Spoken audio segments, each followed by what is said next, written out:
sou procuradora do trabalho já há 12 anos, eu trabalho aqui na região do ABC, aqui em São Bernardo do Campo. Então, vocês imaginam que eu tenho muito trabalho e muitos problemas de meio ambiente do trabalho, né?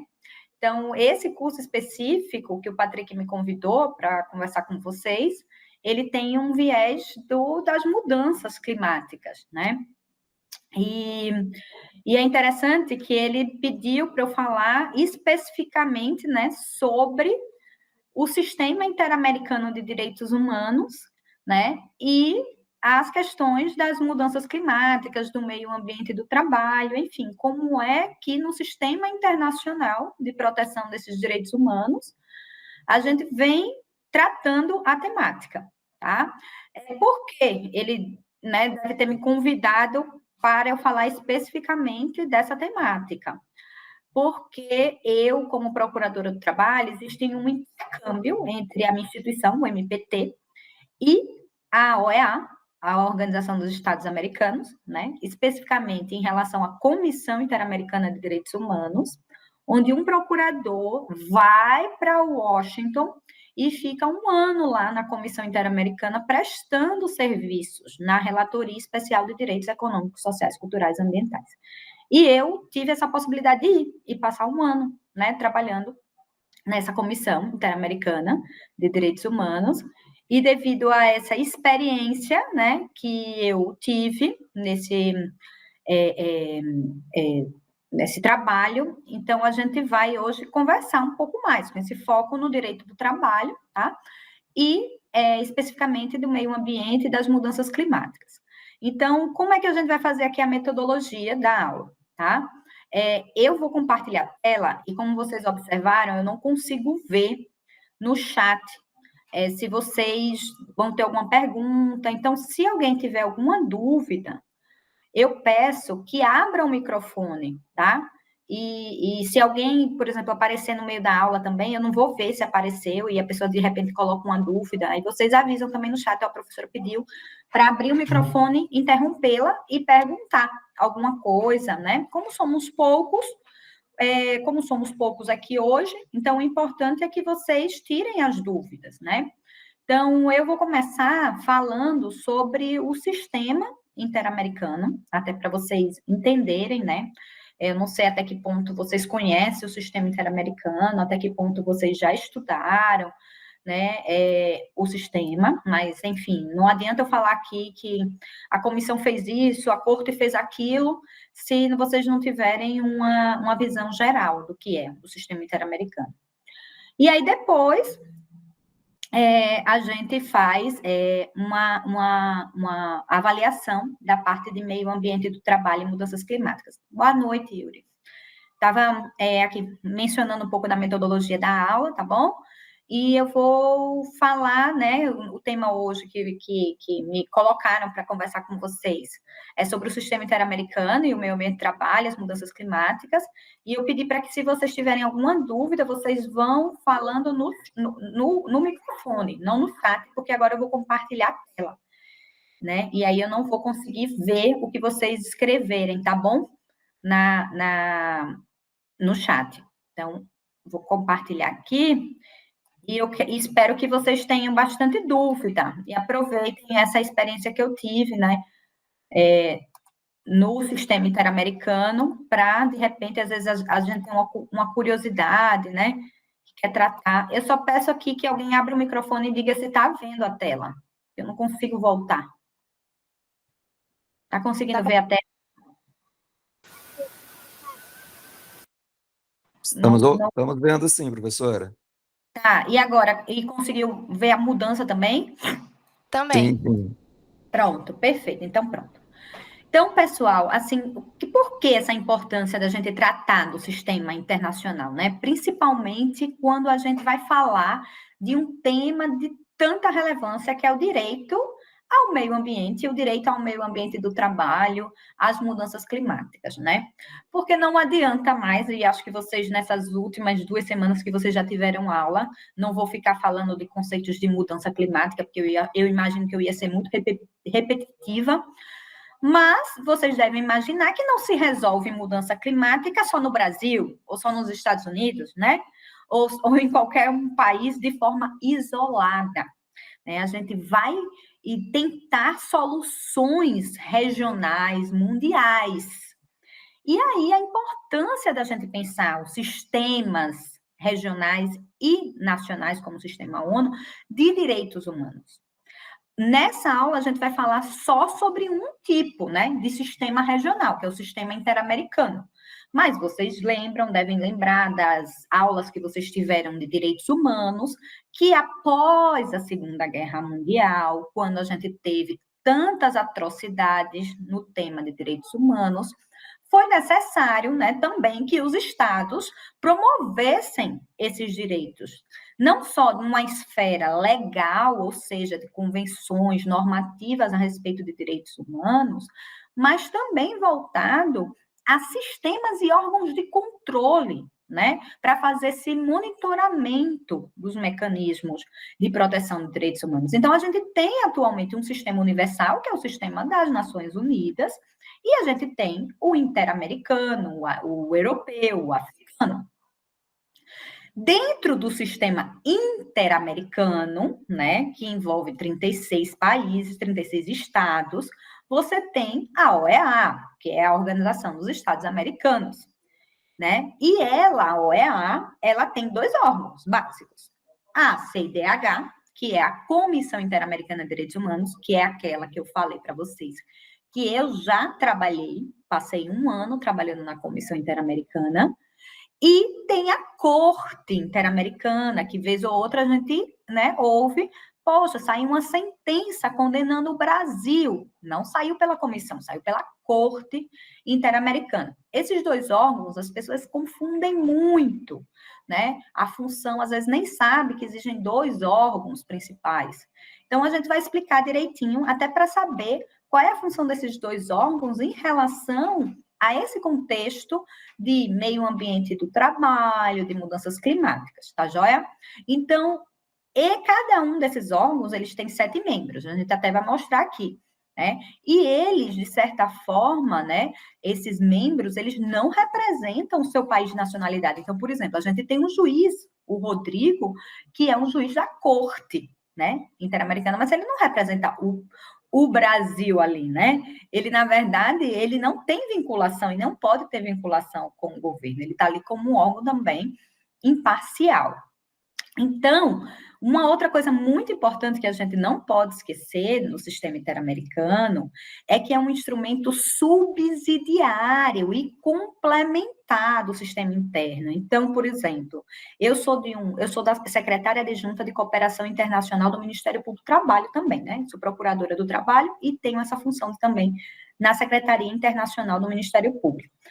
Então, às vezes, um colega procurador chega, poxa, tem um caso aqui que eu quero já levar para o sistema interamericano porque é um litígio estratégico. E aí a gente vai avaliar o caso. E quando a gente avalia o caso, diz, não, mas espera aí, calma. O sistema interamericano não é acessado assim de forma imediata. Você precisa entender que o sistema ele é subsidiário complementar. Ou seja, quando o sistema interno não está dando conta. Então, as pessoas falam assim, poxa, eu vou na OEA em relação à questão da Mariana, das barragens. Espera, vamos entender. O que é que está acontecendo no sistema interno? O sistema interno está funcionando? Está dando respostas? Os órgãos estão dando respostas, né, num prazo razoável? Perdão, se sim, então a gente tem que continuar no sistema interno, esgotando todas as instâncias para aí sim ascender, né, buscar o sistema interamericano. Isso é muito importante para a gente também não se frustrar achando que o sistema interamericano ou qualquer sistema regional de proteção de direitos humanos é que vai salvar aquele direito. Né? Embora tenha a sua relevância, a sua importância. Então, ele tem que ser utilizado, você pega o caso Maria da Penha, que vocês sabem que foi até o sistema interamericano, né? Foi até a Comissão Interamericana. Então, por quê? Porque teve todo um atraso no processo, tiveram violações ao direito da Maria da Penha nos processos judiciais, teve uma demora injustificada, e aí você consegue dizer, poxa, o sistema interno não está funcionando, vamos para o sistema internacional.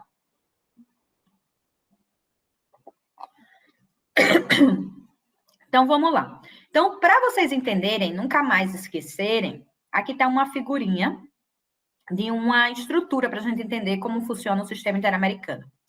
Então, eu tenho uma estrutura normativa. O que significa isso? Que eu tenho as normas básicas daquele sistema.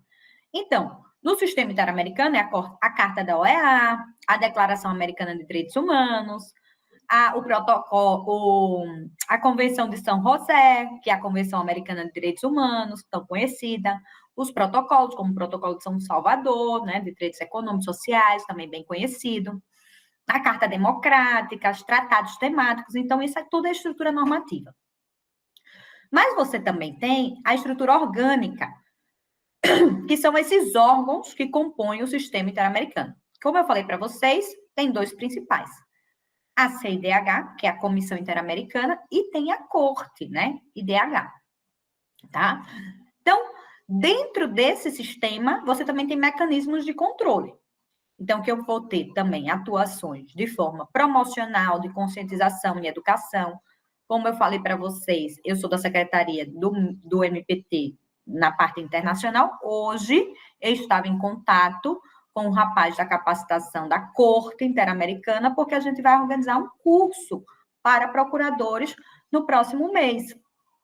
Por quê? Porque para a Corte também é interessante fazer essa conscientização de procuradores, de juízes, de advogados, enfim, de todo mundo na parte de educação de direitos humanos. Então, eles também têm interesse. Então, é um curso, inclusive, gratuito.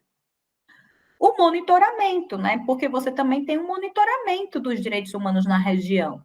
Por exemplo, na época que eu estava, né, na Comissão Interamericana, a gente monitorava os países na parte de violações eventualmente existentes de direito do trabalho, direito sindical, direito ao meio ambiente, direito à saúde, direito à educação. Na época que eu trabalhei lá, foi na época da Covid. Então, vocês imaginam que a quantidade de violação na área de saúde, né, na nossa região.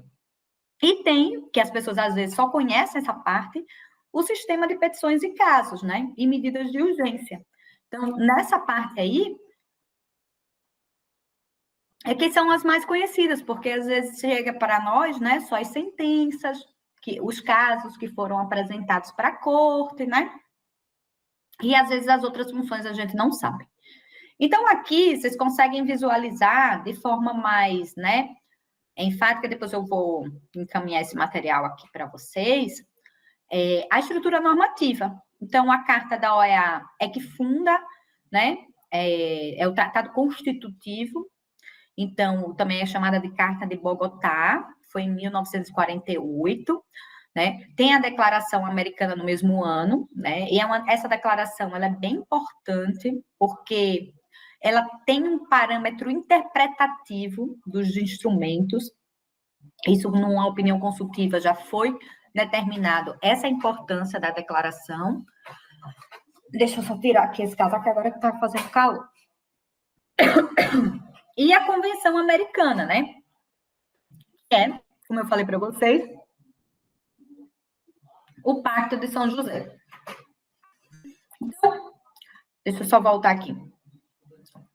O que é importante a gente saber da Convenção Americana sobre a questão do meio ambiente? No geral, o Pacto de São José, ele traz só direitos civis e políticos, né? Direito à vida, direitos à liberdade, direito de ir e vir, direitos, né, dentro dessa perspectiva democrática de direitos políticos.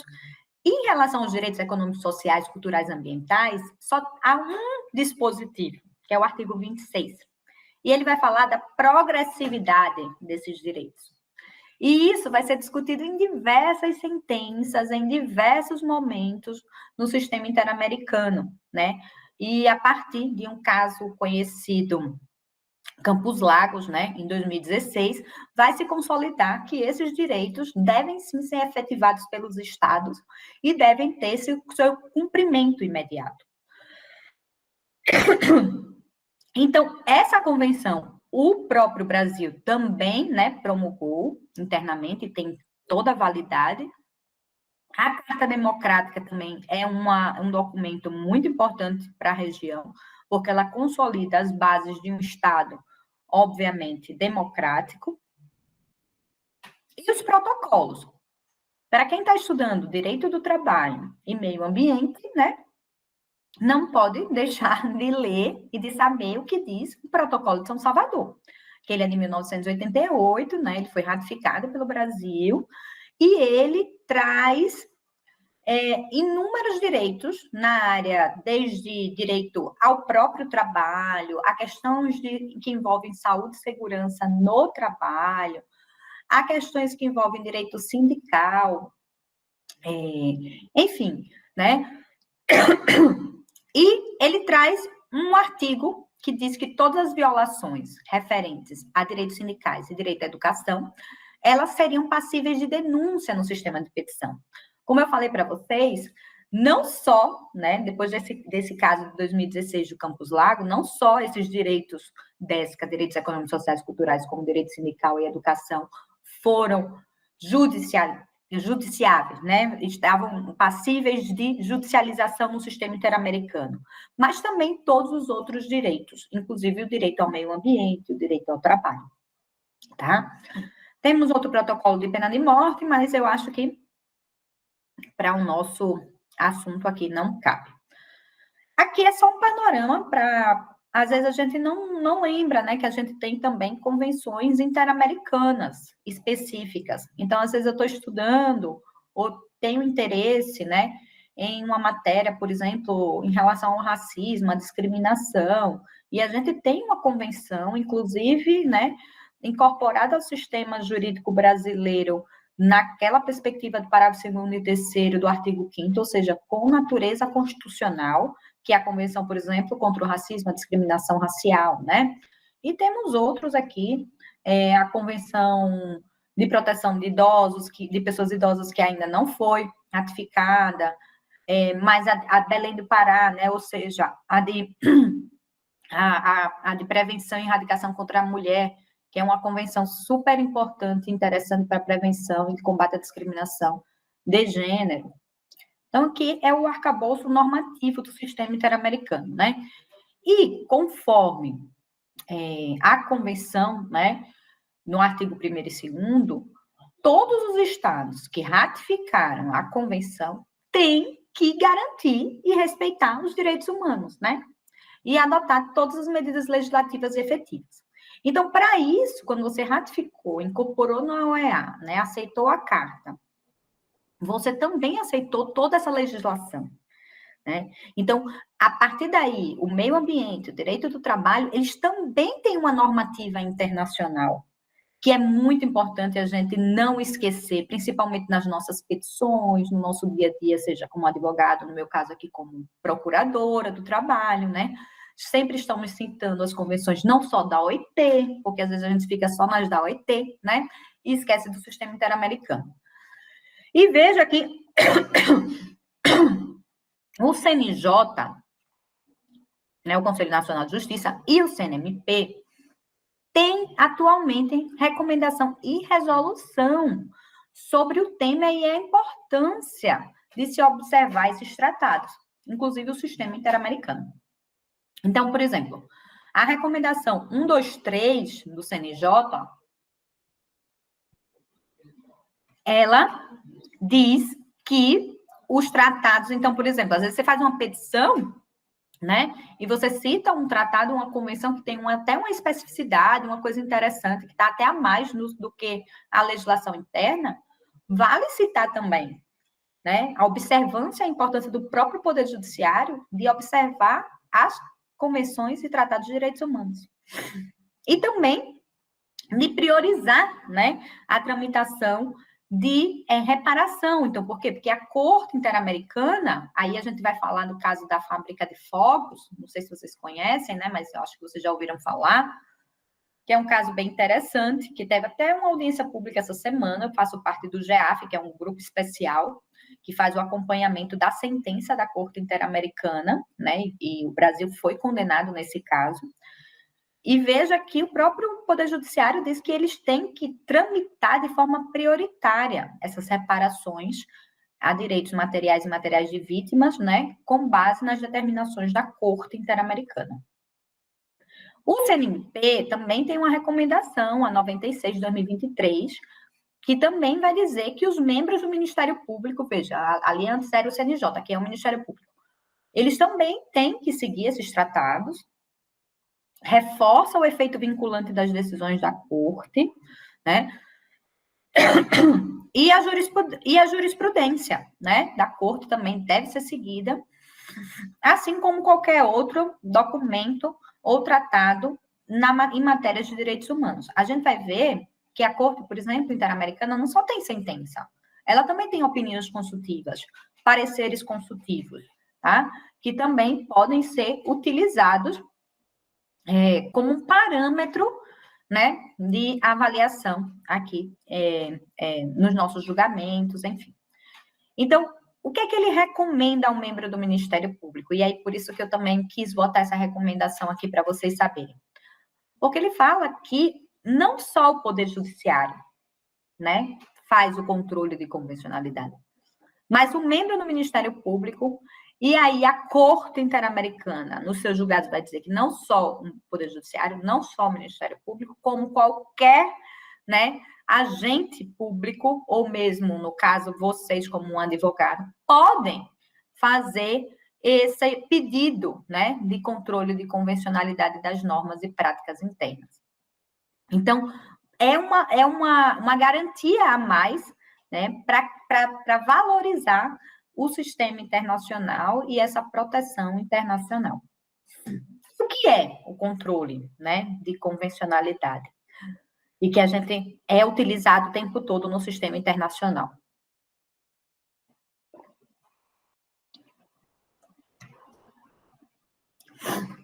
É uma ferramenta, né, que você faz uma avaliação do seu direito interno em comparação com o direito internacional, né? Da mesma forma que o controle de constitucionalidade a gente faz esse parâmetro com a Constituição, aqui a gente vai fazer com o direito internacional. Então, é uma aplicação, não deixa de ser uma avaliação, né?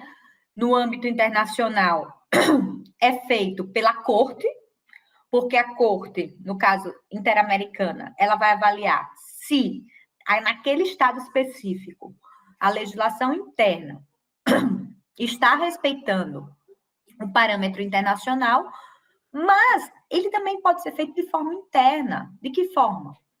Eu posso, por exemplo, numa ação, numa reclamação trabalhista, no meu caso, numa ação civil pública, pedir o controle de convencionalidade de forma interna, ou seja, não é a corte que vai julgar, é um juiz que vai julgar, dizendo que aquela normativa está de desacordo com uma legislação internacional, né? Então, esse controle de convencionalidade, ele também tanto pode ser feito no âmbito internacional, pela Corte Interamericana, tanto quanto no âmbito interno dos países, pelo próprio Poder Judiciário. Então, veja aqui, como eu falei para vocês, a própria Corte Interamericana vai dizer, né, que toda autoridade de ofício deve verificar a compatibilidade das normas e práticas internas com a Convenção Americana, né? Então, a Corte, ela precisou que não apenas a Convenção Americana e os tratados e todos aqueles protocolos que eu mostrei aqui para vocês integram esse parâmetro de controle, mas também, isso é bem interessante, as sentenças também fazem parte desse controle. Ou seja, a própria jurisprudência. Então, por isso que a importância de a gente entender e saber a jurisprudência da Corte Interamericana, né? Porque é ali que ela vai evoluir. Porque se você for parar para pensar, os tratados, as convenções, os protocolos, eles têm normativas muito genéricas. Imagine, para você aprovar um tratado, uma convenção, num sistema internacional, você precisa de muitos consensos, né? Então, quanto mais genérico, mais você consegue aprovar. Então, o parâmetro e aplicação no caso concreto, ou seja, a jurisprudência, é que realmente ela vai evoluindo e fazendo a garantia dessa proteção de direitos humanos, tá? Então, no âmbito internacional, sempre vai vigora o princípio pro persona também, né? O princípio da norma e da interpretação mais favorável, parece muito com os parâmetros do próprio direito do trabalho que a gente utiliza. Então, primazia da norma mais favorável, né, em relação, obviamente, aos direitos e liberdades fundamentais, tá? Por aí, por enquanto, tudo certo? Vocês estão acompanhando? Tudo certo, professor. Tá. Se tiver alguma dúvida, vocês vão me falando, tá? Tá joia, obrigado. Dá para ver agora, né? Porque quando eu saio de tela, é um problema aqui que eu não consigo. Vocês estão vendo, né? Sim, a gente está vendo. Tá. Então, vamos lá. Então, vamos falar primeiro da comissão. Por quê, né? Você pode me perguntar assim, mas para que a gente vai falar da comissão? Vamos logo falar da corte, das sentenças que tem a corte, né? E já ultrapassar essa fase. Na verdade, pessoal, as principais demandas, né? E as principais decisões, elas passam pela comissão. Não existe quase nada que chega diretamente na corte sem chegar na comissão. Só para vocês terem uma ideia, só quem pode alcançar a Corte Interamericana de Direitos Humanos é algum Estado, que pode fazer denúncia em relação a outro Estado, ou a Comissão Interamericana. E quem pode fazer algum peticionamento na comissão? A maioria das outras pessoas, inclusive de forma individual, de forma de representação, de entidades não governamentais, de outros estados. Então, veja que os legitimados para entrar na comissão são vários. Já para a corte, são só 2. A própria comissão e a própria corte. Eu sempre brinco, para vocês poderem visualizar, quem não é familiarizado com o sistema interamericano, que a gente pode fazer uma avaliação assim muito, né, rude, eu diria, mas só para a gente entender, que a comissão é como se fosse um ministério público mesmo. Por quê? Porque a comissão recebe as denúncias, né? Ela faz uma avaliação lá e do que é importante ou tenta resolver administrativamente, tenta resolver às vezes com um acordo. Quando ela não consegue, aí ela vai e pede, por meio de uma ação civil, vai para o Poder Judiciário. Então, aqui seria mais ou menos assim, tá? Só para vocês entenderem. Então, os informes temáticos, relatórios a respeito de direitos humanos, o monitoramento de países, os comunicados de imprensa. Então, por exemplo, acontece um grande desastre ambiental em alguma região. Quem se manifesta não é a corte, é a Comissão Interamericana de Direitos Humanos, inicialmente. Tá? A corte ela fica com a base mesmo da jurisdição, da elaboração de sentenças e opiniões consultivas. Então, a gente vai entender que ela é um órgão principal mesmo e autônomo da OEA, né? E foi criado antes da corte, inclusive, em 1959, tá? Ela tem 7 membros que são chamados de comissários. Não sei se vocês ouviram falar, mas, assim, as pessoas conhecem a Flávia Pelvezan, porque ela é uma doutrinadora de direitos humanos. Ela foi uma comissária até recente, né? Atualmente não tem ninguém do Brasil como comissário. Mas, só para vocês terem uma visualização, né, de quem são esses comissários. Então, são peritos em direitos humanos, né? E que não representam seus países. E são eleitos numa assembleia. Tem um mandato de 4 anos e, dentro da comissão, quem manda mesmo, eu diria, né, porque eu trabalhei lá, na verdade, nenhum desses comissários. É a secretaria executiva, né? Então, você tem uma secretária executiva permanente. A corte, ela fica na Costa Rica, em São José. Já a Comissão Interamericana fica em Washington, né? e ela dá apoio profissional e técnico. Então, a gente vê que ela é um órgão tanto da OEA quanto da convenção. A comissão, ela tem essa função, né, de promover os direitos humanos na região. E veja, é uma coisa interessante. Muitos países, por exemplo, os Estados Unidos e o Canadá, você não vai ver sentença da corte, não confunda, comissão em corte. Vocês não vão ver sentença contra os Estados Unidos. Aí vocês vão dizer, por quê? Porque os Estados Unidos é perfeito, né? Não tem problema em direitos humanos? Não. Porque para você passar pela jurisdição da corte, você tem que aceitar essa jurisdição e ter ratificado a Convenção Americana, coisa que os Estados Unidos não fizeram. Então, o máximo que você vai ver são informes temáticos contra os Estados Unidos, né, contra o Canadá. Por quê? Porque eles só vão até a Comissão Interamericana, já que eles não concordaram em se submeter à sua jurisdição à Corte Interamericana de Direitos Humanos, né? Isso é importante a gente saber, porque às vezes a gente não entende e acha que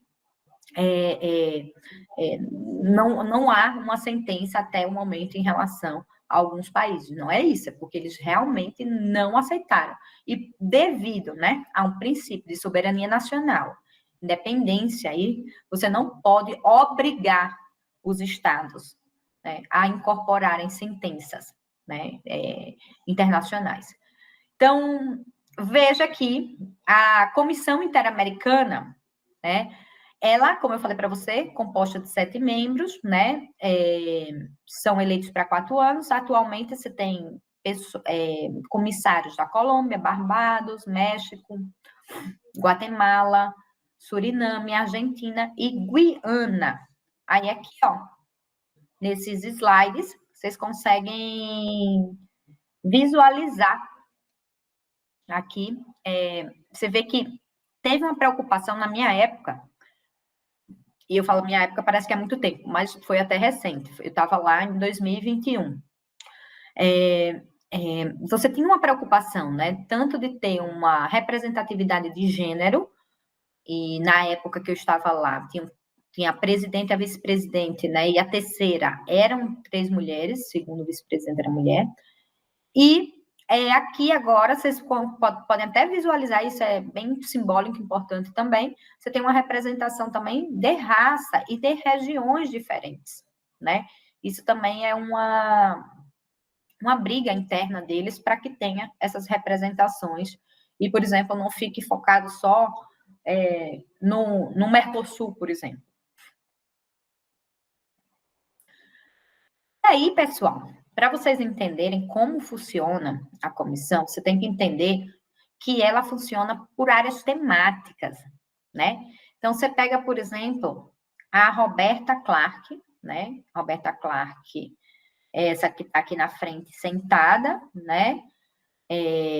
A Roberta, ela é de Barbados. Ela é uma comissária que ela, ao mesmo tempo, é relatora para mulheres e relatora para o tema das pessoas LGBTI. Mas eles não são só relatores temáticos de áreas, mas eles também são relatores de países. Então, ela também é a relatora, por exemplo, responsável hoje em dia por todo o monitoramento do Brasil, dos Estados Unidos, da Guiana e do Haiti. Então, aqui tem todas as relatorias, e todas essas relatorias aqui vão fazer seus próprios relatórios temáticos, seus informes, seus monitoramentos, na região inteira do sistema interamericano. Então, às vezes, por exemplo, eu estou interessado, eu sou uma pessoa estudiosa, ou sei lá, eu tenho muito conexão com o tema dos direitos das pessoas migrantes. Então, se vocês tiverem interesse, entra no site da CIDH, da Comissão Interamericana, entra lá na Relatoria de Direito das Pessoas Migrantes, que vai ter informes, vai ter, né, anuários em relação ao tema, vai ter, enfim, inúmeras informações bem relevantes e que, de repente, né, vão contribuir aí com um estudo específico que vocês estão tendo. Aí eu queria falar dessa relatoria, né? Tem duas relatorias especiais, que é a relatoria de liberdade de expressão, e tem uma relatoria que tem a ver com a nossa temática de hoje, que é a relatoria de direitos econômicos, sociais, culturais e ambientais. Aí vocês vão me dizer, poxa, tem uma relatoria que abarca tudo isso, para você ver, né? Como foi a evolução dos DESCA, que são esses direitos no âmbito do sistema interamericano. Falei para vocês que a partir de 2016, com uma sentença do Campos Lagos versus Peru, é que você consolidou, né, a importância desses direitos de serem realmente passíveis, né, de petição e de deliberação. E foi necessário, assim, também pensar numa relatoria que contemplasse. Agora, veja, né? Você tem uma relatoria só de liberdade de expressão, uma relatoria temática de defensores dos direitos humanos, de imigrantes, e aqui abarca uma enorme quantidade de direitos. Então, né, eu, quando fui trabalhar lá, eu trabalhei nessa relatoria. Por quê? Porque é a relatoria que vai trabalhar só com direito ao trabalho, direito do trabalho, né? Direitos sociais. Então, todos os procuradores que fazem certo vão para lá. E aqui, a gente pôde, né, averiguar que todas as questões que envolvem meio ambiente, mudanças climáticas, né, e grandes eventos na região, nesse tema, vão passar pela relatoria DESCA, né, que atualmente tem um uruguaio chamado Javier. Vez ou outra a gente faz reunião com ele já veio aqui para o Brasil, esse ano, inclusive, foi lá no Ministério Público e a gente fez um evento sobre plataformas digitais e mudanças climáticas. Bem interessante, né? Então, o que é que a comissão faz, né? Ela investiga, né? Falei para vocês, ela recebe, ela analisa petições que faz qualquer alegação de violação dos Estados-membros que ratificaram a convenção, ou aqueles que não ratificaram, porque eu falei para vocês que mesmo quem não ratificou a convenção, no caso dos Estados Unidos, você vai até a comissão, você não vai à corte, mas até a comissão você vai. Então, as pessoas podem apresentar petições, se, por exemplo, alguém aqui quer apresentar uma petição, é de uma associação, é de um, né, de um grupo que entende que tem uma violação importante de direitos humanos, não vai peticionar na corte, vai peticionar na comissão, tá? Então, ela vai receber essas petições iniciais e individuais. Ela vai observar o cumprimento de direitos humanos na região, ela vai, não sei se vocês já ouviram falar, mas, por exemplo, aqui no Brasil já teve visita in loco da comissão para averiguar uma situação geral de direitos humanos. Tem um relatório recente, eu diria recente, em relação ao Brasil, de uma visita que foi feita aqui. Mas você também pode fazer visitas devido a um tema específico, né? E fazer essa visita, obviamente, o Estado, o país, tem que autorizar a entrada, tá? A comissão, ela também vai publicar vários estudos, falei para vocês, todas aquelas relatorias que tem ali, tem estudos, tem informes, tem relatórios, né? São inúmeras. Eu convido vocês a entrarem no site e identificarem a quantidade de publicações que existem sobre os mais diversos temas.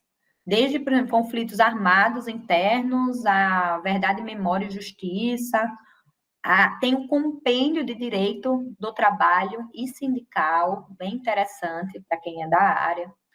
Tem, e a gente vai ver também as partes de mudança climática. Ela organiza visitas, conferências, seminários, né? A gente já organizou, por exemplo, dentro do Ministério Público do Trabalho, uma conferência, um seminário com a participação de comissários, né? Dentro do Ministério Público. Ela também pode fazer recomendações aos estados. Então, por exemplo, quando eu estava trabalhando lá, aí você vem uma denúncia de pulverização, né, de agrotóxicos que está contaminando não só trabalhadores, mas também a população naquele ambiente.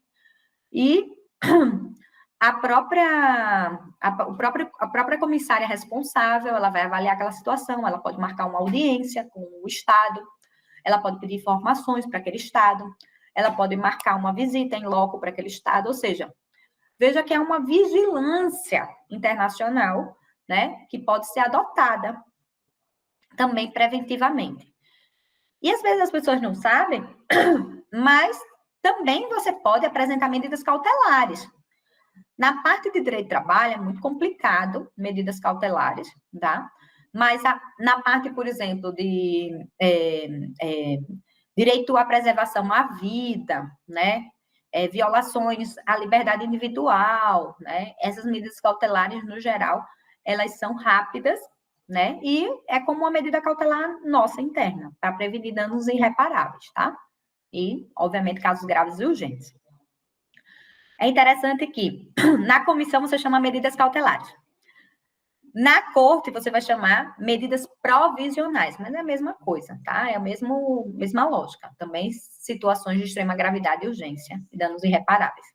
Nesse caso, quem submete esse pedido de medidas provisionais é a comissão à corte. Então, como eu falei para vocês, a comissão ela recebe as denúncias, ela averigua, ela faz toda uma análise, ela pode fazer recomendações àqueles estados, pode tentar uma solução amistosa, pode, então, enfim, tentar resolver sem necessitar apresentar o caso à corte. Mas, se precisar, assim ela o fará. Tá? E ela também pode pedir opiniões consultivas. O que são opiniões consultivas? Né? Opiniões consultivas são parâmetros interpretativos que vão ser determinados pela corte. É como um parecer. Então, por exemplo, existe um que a gente vai ver, uma opinião consultiva sobre meio ambiente, né? E o seu alcance. Então, por quê? Porque, como eu falei para vocês, a legislação ela é muito genérica, né? Nas convenções, nos tratados, nos protocolos. Então, vez ou outra, é necessário que você tenha um parâmetro de interpretação, ou seja, qual é o alcance daquela norma? Até onde ela vai? O que é que eu posso esperar com aquela norma? E aí você tem uma série de perguntas que você faz à corte e ela responde em forma de um parecer consultivo, tá? A gente vai ver. Então, ela também recebe, examina comunicados, tá? Nos quais um Estado parte alegue que outro Estado cometeu uma violação de direitos humanos reconhecidos. Então, a resumir,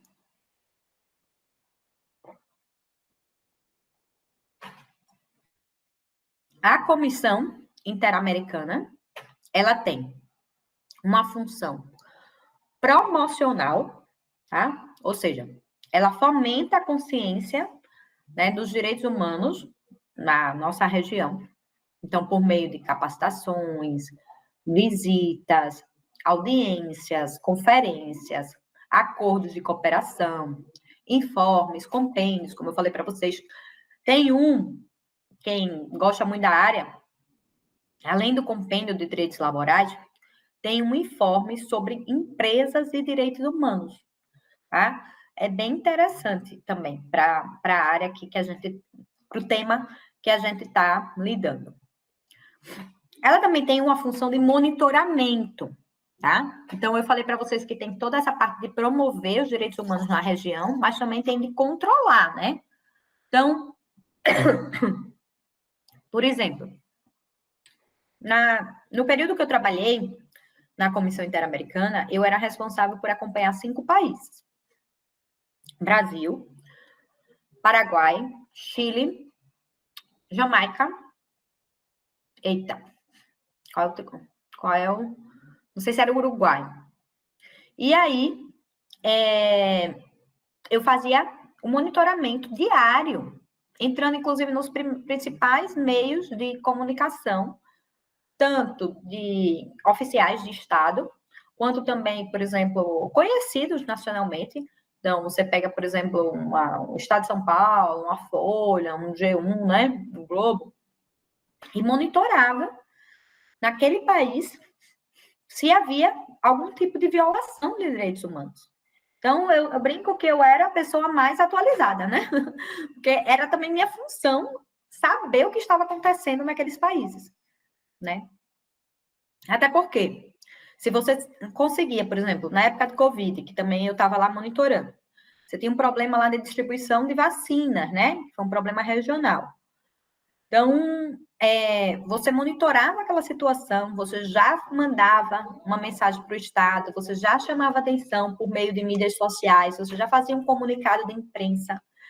Porque o sistema interamericano, isso vale a pena mencionar, principalmente por meio da comissão que faz esse monitoramento e controle, ele atua muito pelo constrangimento internacional, né? Então, ele tem uma função de respeito, né, naquela região, de dizer, poxa, aquele Estado ali está descumprindo alguma matéria na área de saúde, na área da educação, na área do meio ambiente, né? E ele consegue ampliar e dar visibilidade àquele problema e exigir daquele Estado uma resposta, né? Então, você vincula aquele Estado a também prestar conta internacional a outros Estados. Então, isso é interessante também. Então, como eu falei, a gente teve um relatório sobre a situação dos direitos humanos no Brasil, né, por causa de uma visita ao Brasil em 2021. Não a visita, o relatório. E essa função de controle, tá? Que é realizada por meio da análise de denúncias, que é o sistema de petições que a gente vai falar, como é que funciona, tá? Então, nessa função de controle,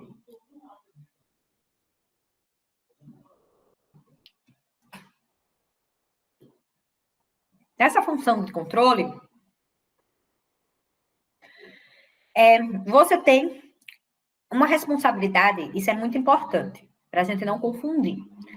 Então, a comissão, ela vai responsabilizar uma empresa, a comissão vai responsabilizar um indivíduo? Não.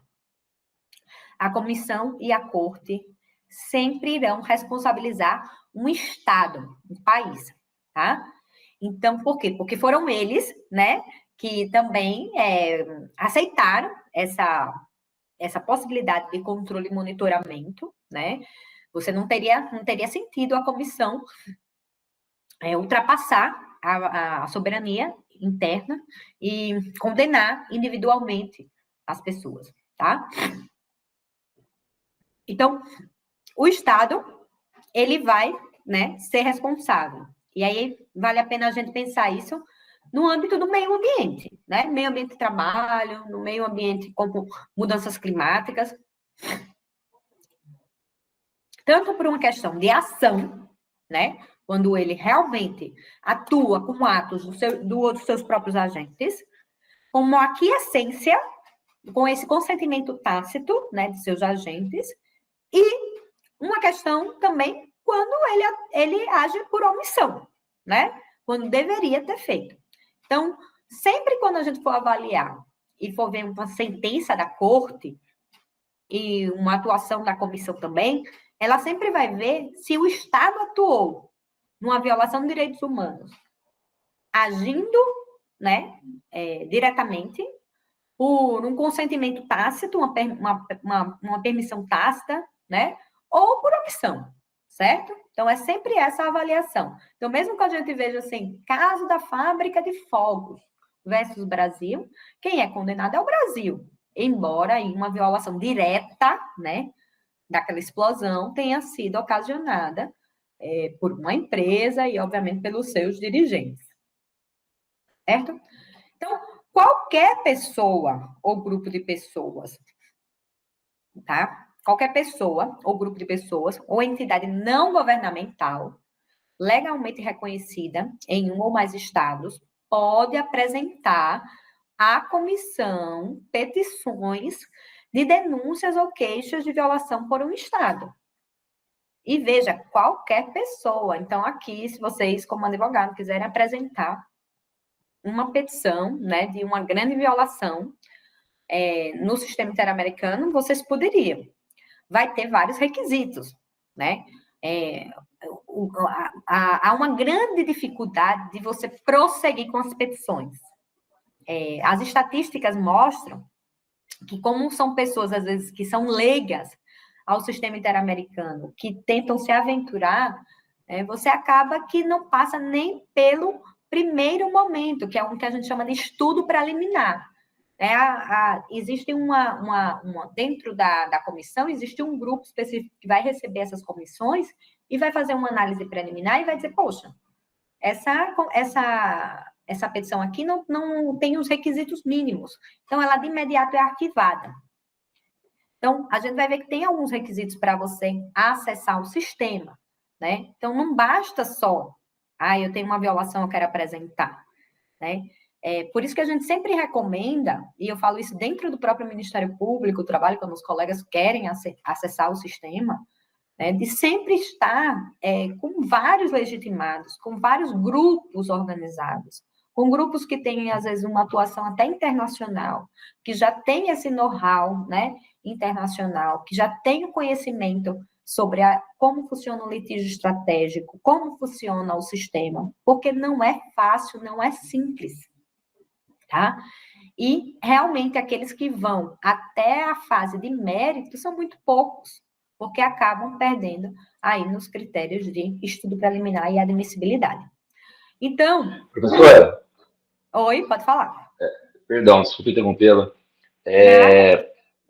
Mas, por exemplo, nós como advogados, né? Eu falando por mim, né? Se eu entender que um cliente meu, por exemplo, está tendo uma violação, algum direito dele está sendo violado nesse sentido, eu acho que me parece mais viável, então, eu procurar o Ministério Público, né? E não me aventurar num requerimento desses, né? Porque o ideal seria esse, não é, professora? Procurar o Ministério Público antes de tomar uma medida dessa? Isso. Assim, a gente vai ver aqui, vou até passar, tá? Então, é só passar aqui essa observação de competência para atribuir responsabilidade individual. Então, você nunca vai ter uma responsabilidade de uma pessoa, tá? Sempre a responsabilidade é do Estado. Mas sobre a sua pergunta, né? Como eu vou avaliar se um caso meu deve chegar ao sistema interamericano, né? E se eu chegar e avaliar nesse ponto, será que eu devo ir sozinho, né? Será que eu devo ir com um órgão? Será que eu devo ir com a OAB, né? Pode ser também. Como é que a gente recomenda, certo? Para virar um verdadeiro litígio estratégico. Porque, no final das contas, a gente tem pouquíssimas sentenças de acordo. A gente tem 12 sentenças, por exemplo, contra o Brasil. Em quantos anos a gente está aí? Quantas violações a gente tem de direitos humanos? Então, só para vocês entenderem que o funil, ele é muito, né? Para você chegar, passar por todas essas bases e virar um litígio estratégico com essa repercussão, é muito difícil. Então, primeiro, você tem que avaliar se o seu litígio, né, passou por esses requisitos aqui. Qual é? Como eu falei, o sistema interamericano, ele é subsidiário, complementar, né? Ele não é uma instância, vamos dizer assim, recursal, né? Depois, quando não conseguir mais nada no TST, no STF, aí eu vou para o sistema interamericano. Não. Eu tenho que entender ele como um sistema que o meu sistema interno falhou, né? O fato de eu ter, por exemplo, uma sentença improcedente não vai significar para o sistema interamericano que o sistema falhou, tá? Você tem que provar, né, que o sistema interno falhou, tá? Não necessariamente ter uma sentença improcedente. Então, como é que eu provo que o sistema interno falhou e por isso que eu preciso ir para o sistema internacional? Primeiro, tem uns requisitos, né?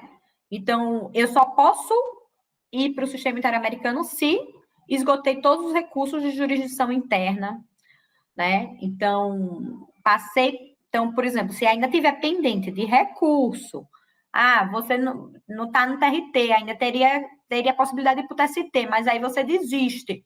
E nem vai, né? Nem tenta esgotar os recursos internos e vai para a jurisdição internacional, a comissão vai dizer, não respeitou o item A, porque não foram esgotados os recursos de jurisdição interna, ou interpostos recursos, né, de jurisdição interna. Então, esse é um requisito. O segundo é que tem um prazo aí que a gente chamaria, né, vamos dizer assim, até decadencial de 6 meses, da data da decisão definitiva. Então, por exemplo, você tem um trânsito em julgado, né? Ou você tem uma violação aí grande de direitos humanos, que nem sequer chegou no judiciário, então você teria esse prazo aí de 6 meses. A gente vai ver que esse prazo aí de 6 meses, ele é muito, de certa forma, ultrapassado pelo próprio sistema interamericano, quando você comprova que havia problemas até de devido processo legal, né, que não foram respeitados. Então, não adianta esperar o trânsito em julgado da decisão, ou então houve uma prescrição, né, durante o período, por uma ausência até do próprio Ministério Público, ou de outro órgão, enfim. Então, você tem que, na princípio, ter esse prazo de 6 meses da decisão definitiva. Mas, como eu falei para você, que pode você, vamos dizer assim, flexibilizar. E a matéria ou a petição não esteja pendente de outra solução internacional, então não pode ter litispendência internacional, né? Então, imaginem que você também entrou no sistema da ONU, o sistema universal, então você não pode, tá? Você tem que escolher, um ou outro. Então, nesse caso, veja que a petição é muito simples, ela não tem uma exigência. A petição ela tem que ter o nome, a nacionalidade, a profissão, o domicílio, a assinatura da pessoa. Então, por exemplo, se você é um advogado, você tem que ter a assinatura da pessoa que você está representando, autorizando ela a que você peticione no nome dela, tá? Então, esses requisitos, eles podem ser flexibilizados. Quando? Principalmente o A e o B, que eu falei para vocês, os dos 6 meses e o esgotamento dos recursos.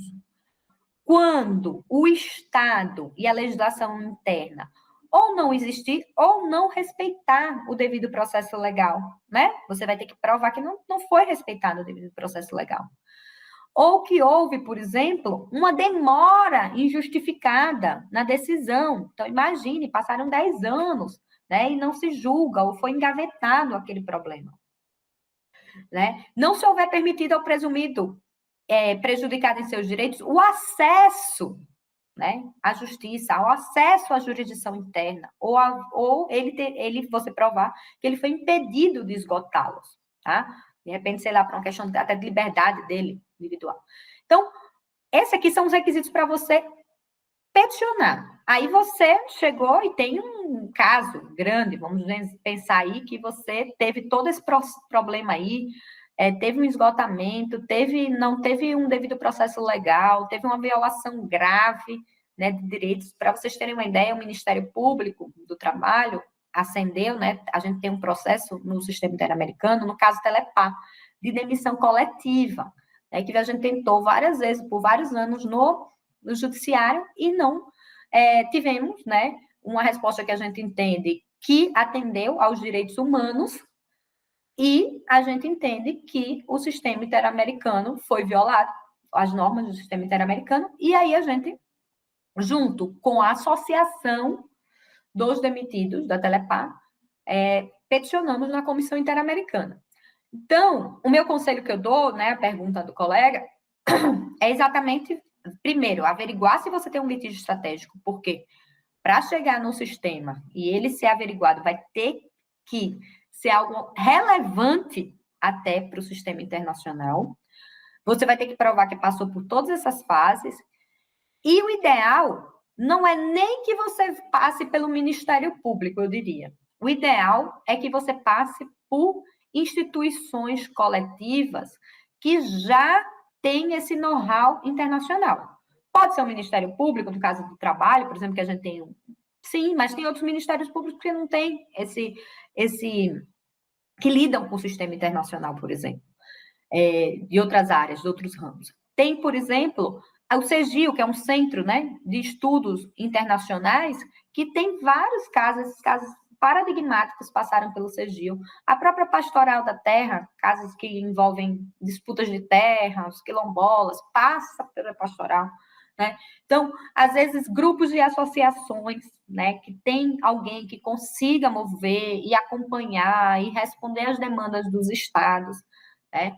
Então, é importante, na minha opinião, daqueles que eu vejo que têm sucesso no sistema interamericano, são aqueles que têm grupos, né? Grupos de proteção de direitos humanos envolvidos e que fazem essa petição, tá? Porque individualmente só, ou às vezes só com um advogado, só se for um advogado especialista no sistema internacional, né, é difícil você conseguir passar pelos critérios de admissibilidade, mesmo de prioridade, de convencer até, né, ao sistema internacional que o seu caso ele é relevante. Deu para entender? Sim, professora. Muito obrigado, viu? Nada. Então, vamos continuando, né? Vocês querem fazer alguma pausa agora de 5 minutinhos ou continuo? O melhor para você, professora. Tá, eu não estou conseguindo ver quantas pessoas tem, mas qualquer coisa a gente vai e se for o caso, né? Eu vou respeitar 9 horas, tá? Não se preocupem, não. Esse é o principal. Então, a corte, né? Então, eu falei, vocês conseguiram entender, né? A comissão, então, ela é a porta de entrada do sistema interamericano. Ela faz todo esse controle, esse monitoramento, essa atividade promocional. Depois, como eu falei para vocês, entra no site da Comissão Interamericana, dá uma olhada, passeia lá pelas relatorias, né? Passeia lá nos informes anuais dos países, né? Nos informes temáticos. Então, vocês vão ver, por exemplo, que alguns casos relevantes, né, da Simone Diniz, não sei se vocês já ouviram falar, que é um caso que também não chegou na corte, ficou só na comissão, mas tem a ver com o direito do trabalho e violação de discriminação, né, no emprego. O caso da Maria da Penha ficou só na Comissão Interamericana. E foi emblemático, porque o caso fez surgir a Lei Maria da Penha, né?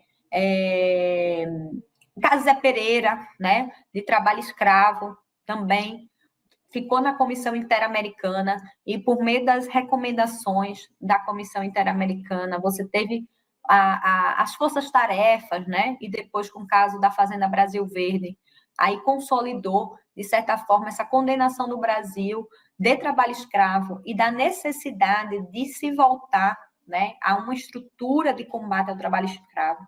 Então, para você ver que tem alguns casos que a gente entende que são paradigmáticos, né, que chegam na comissão e que podem ir ou não à corte, mas que acabam, de certa forma, tendo uma repercussão muito relevante para a construção também da nossa legislação interna, da nossa jurisprudência, certo? Então, a corte, tá? A corte, ela foi instalada em 79, né? Ele é um órgão judicial, tá? Autônomo, tá? E como eu falei para vocês, a comissão ela vai ter várias funções. Aqui não, a corte é tribunal, corte e tribunal, tá? Você vê que ela é de 79, 20 anos após a comissão. Eu já tive a possibilidade de ir na corte, eu fui o ano passado, em novembro, na Corte Interamericana, lá na Costa Rica, junto com o Procurador-Geral do Trabalho.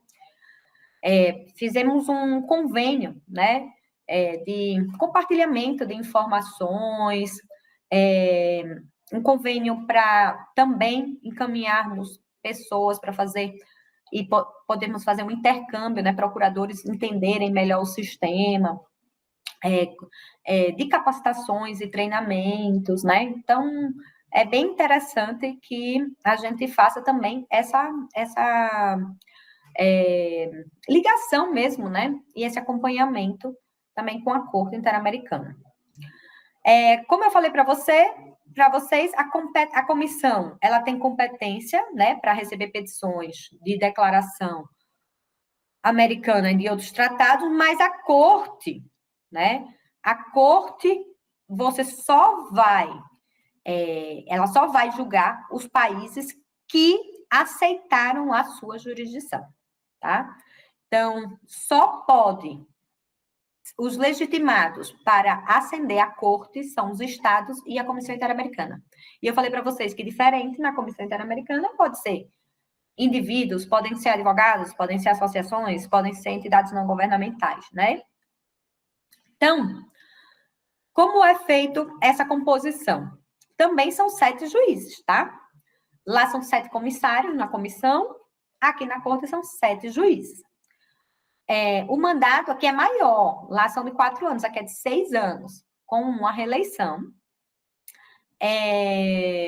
Aí você tem presidente, vice-presidente. Atualmente, o juiz brasileiro, que é o Rodrigo Mudrovnik, ele é vice-presidente da corte, né? A atual presidente é a Nancy Hernandes, da Costa Rica, tá? Então, a atual composição de 2024, né? É a Nancy, o Rodrigo, Humberto, da Colômbia, tem um juiz do México, do Uruguai, da Argentina e do Chile. Também, assim como na comissão, você também tem um secretário, né? Executivo, que é aquele que vai fazer todo o suporte administrativo e organizar a corte.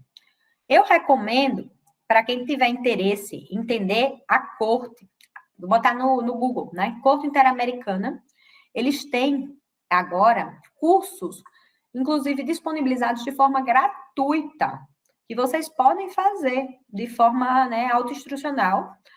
E é bem interessante que está disponibilizado, e para eles é super importante que as pessoas façam, né, entendam como funciona a corte. Aqui está a atual composição da corte, tá? O juiz do Brasil é esse da frente mais alto. E qual é a função, né? As funções da corte. A gente viu que na comissão é função de promover direitos, de consultar. Aqui, a função, ela é jurisdicional, ou seja, ela é contenciosa, quando ela recebe as petições da Comissão Interamericana e de um outro estado. É claro que eu desconheço uma petição feita de um estado alegando violação por outro estado. Então, a maioria, eu diria que 99% das petições que chegam na corte são por meio da Comissão Interamericana, que não conseguem resolver o problema lá na comissão, com aquele estado. E aí apresenta o caso à corte, tá? Então, ela tanto vai poder fazer esse trabalho contencioso, né? Pode também, viu? Sempre ter a possibilidade de fazer acordo. Aqui também, na comissão, você pode fazer acordo. Aqui na corte, você pode fazer acordo, tá? E também tem as medidas provisórias, né? Que eu falei para vocês, que são as medidas cautelares, que chama aqui medidas provisórias. E tem uns critérios de extrema gravidade, urgência, evitar danos irreparáveis, tá? E a corte tem uma função muito importante consultiva, porque ela responde, né, como eu falei para vocês, a consultas de outros estados e da própria Comissão Interamericana e faz aqueles pareceres consultivos ou opiniões consultivas. E aí, a gente vai entrar aqui, rapidinho, no tema, né, das mudanças climáticas e normativas. Eu só vou pedir aqui 2 minutos, tá, gente? Assim, só para eu ir ao banheiro rapidinho e eu volto. Só 2 minutinhos, tá bom?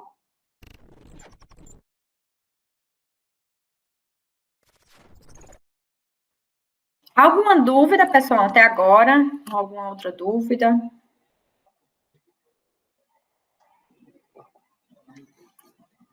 Não? Então, vamos usar o que interessa, tá?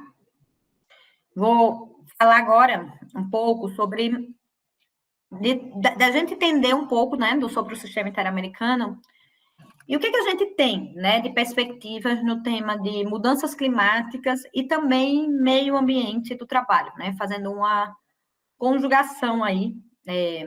A gente não vai ter um específico mudança climática e meio ambiente do trabalho, mas a gente tem resoluções, informes, sentenças específicas que tratam o tema da mudança climática ou que tratam só do meio ambiente de trabalho, e a gente vai apresentar agora para vocês, tá bom? Deixa eu só compartilhar novamente aqui. Voltar aqui a tela.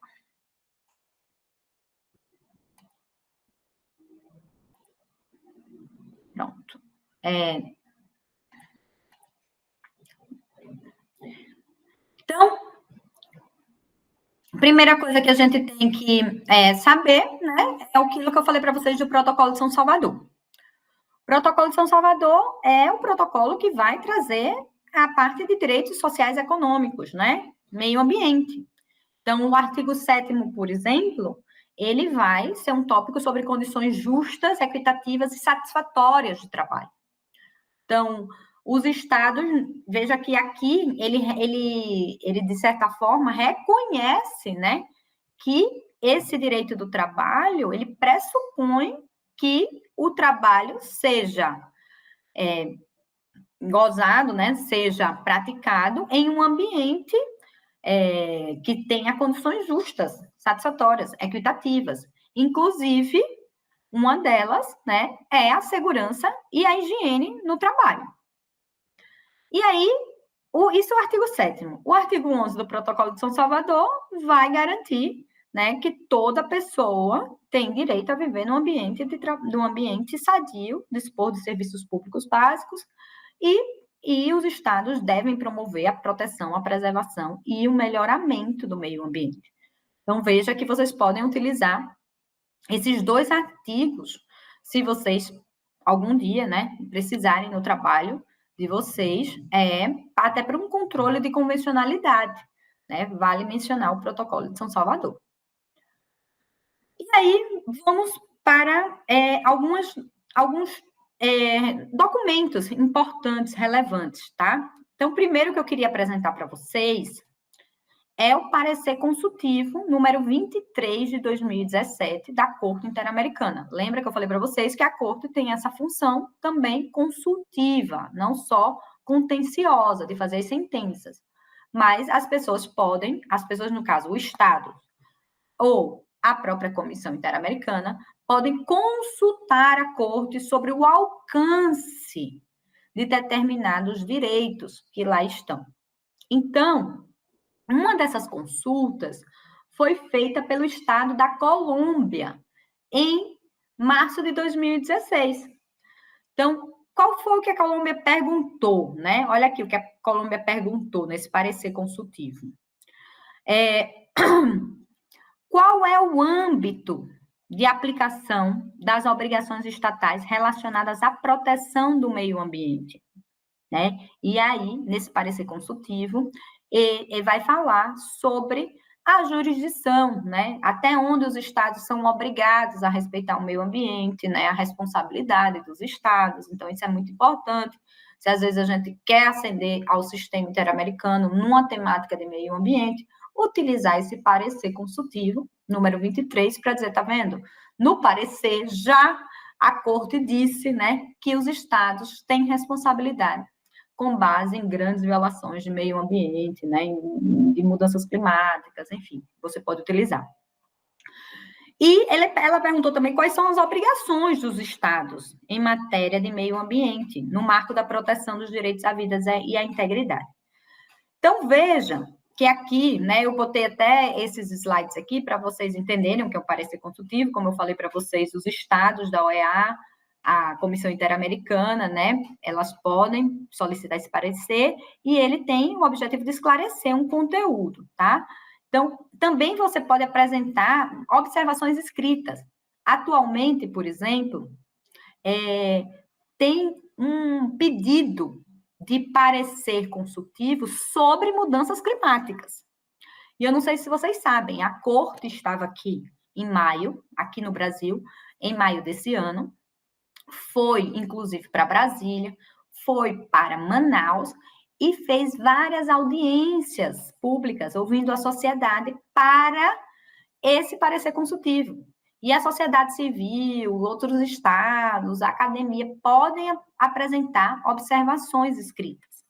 Um outro parecer consultivo que também está em andamento para ser publicado pela Corte é sobre o trabalho de cuidado. Tem muito a ver, né, também com a área de direito do trabalho. Nós, do Ministério Público do Trabalho, apresentamos observações escritas e, inclusive, fomos convidados a falar numa audiência pública também sobre esse tema. Então, nesse parecer consultivo número 23 de 2017, é bem interessante porque expressamente, né, a Corte ela destaca, né, os efeitos adversos da mudança climática que atingem os direitos humanos. Então, veja que tem tudo a ver com o que a gente está conversando nesse curso.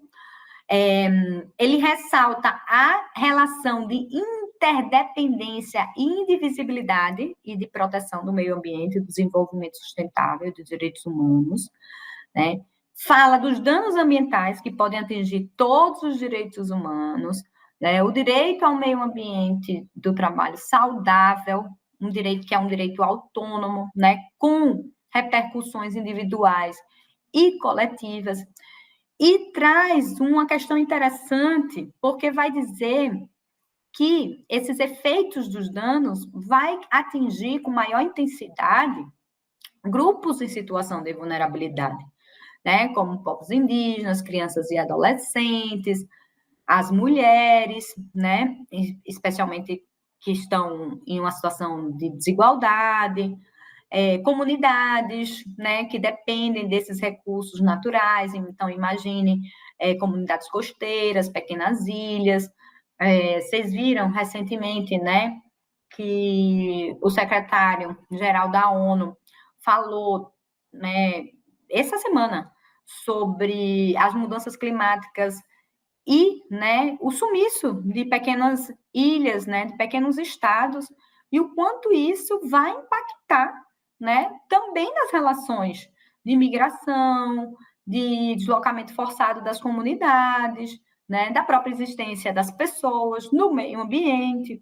Então, isso traz uma repercussão muito grande, e esses efeitos devem ser considerados, né? Os grupos em situação de discriminação histórica também, como pessoas em situação de pobreza, pessoas com deficiência, né? Então a opinião consultiva 23 vai dizer claramente que os estados têm uma obrigação de tomar conta de forma diferenciada no cumprimento dessas obrigações, né, com o fim de respeitar o princípio da igualdade e combate à discriminação. Na opinião consultiva 23, que é uma opinião consultiva que vocês que trabalharem com a temática devem utilizar muito, vai dizer quais são as obrigações estatais frente a esses danos ambientais. Aí, veja, aqui vocês vão me perguntar, mas Sofia, ele fala em dano ambiental no meio ambiente do trabalho, ele não vai falar assim especificamente no meio ambiente do trabalho, ele vai trazer consequências, né, sociais, econômicas, e aí você faz toda uma vinculação também à esfera trabalhista, né, é assim que a gente faz o sistema todo de proteção e de garantia de direitos humanos. Então, aqui, por exemplo, ele vai dizer que, frente aos danos ambientais, os estados têm, né, obrigações de prevenção, que são aqueles danos previsíveis, né, ou seja, o dever de regulamentar as atividades, supervisionar e fiscalizar, aprovar estudos de impacto ambiental, plano de contingência, dever de mitigar, né, as situações, o princípio da precaução, e aqui as mudanças climáticas entram com força, né? Porque, como vocês sabem, o princípio da precaução, diferente do da prevenção, os danos, né? A gente tem uma incerteza, né? Então, inclusive, aqueles que a gente não tem nenhuma certeza científica. Então, é um princípio que vai além, né? De você pensar que aqueles efeitos às vezes não são medidos e não são mensurados de forma como a gente poderia, né, prever. E também tem obrigações de cooperação, né, de consulta, negociação, de notificação e obrigações de procedimento, né, de acesso à justiça, de acesso à informação, de fazer com que as comunidades participem, né. Uma das grandes violações de meio ambiente como um todo, de grandes desastres, e sempre há essa discussão, é a ausência da participação das comunidades atingidas, de você ouvir, né, dos impactos ambientais em relação àquelas comunidades. Então, a convenção, por exemplo, 69 da OIT, ela vai garantir a consulta, né, livre, prévia, né, às sociedades. E essa devida diligência, né? Que não é uma obrigação de resultado, mas de comportamento, ou seja, tem que ter uma diligência em matéria ambiental durante todo o processo. Aqui, para vocês observarem, é uma notícia, tá vendo? Da comissão, não da corte, na qual, de 30 de maio de 2024. Então, vocês vão saber que aqui, em 30 de maio de 2024, teve a tragédia do Rio Grande do Sul. E veja que a Comissão Interamericana e a Redesca é a Relatoria Especial de Direitos Econômicos, Sociais, Culturais e Ambientais, né?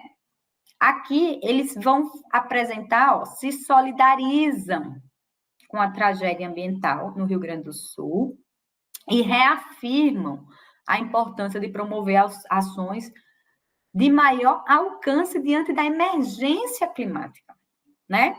Então, aqui, além deles, obviamente, esses comunicados de imprensa, se vocês entrarem no site da Comissão Interamericana, tiverem curiosidade, vocês vão ver que é cheio de comunicado de imprensa.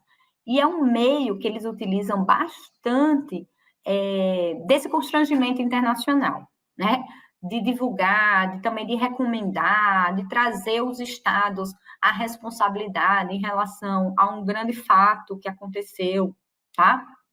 Então, aqui, por exemplo, nesse comunicado, além deles lamentarem, né, todo o ocorrido, solidarizar com as vítimas e tudo mais, eles também mostram a preocupação, né, tanto com as populações em situação de vulnerabilidade, e aí vejam, né, com base até naquela opinião consultiva 23, e também trazem a responsabilidade para que o país, né, faça e observe os impactos ambientais, né, e adote ações para prevenir esses impactos climáticos.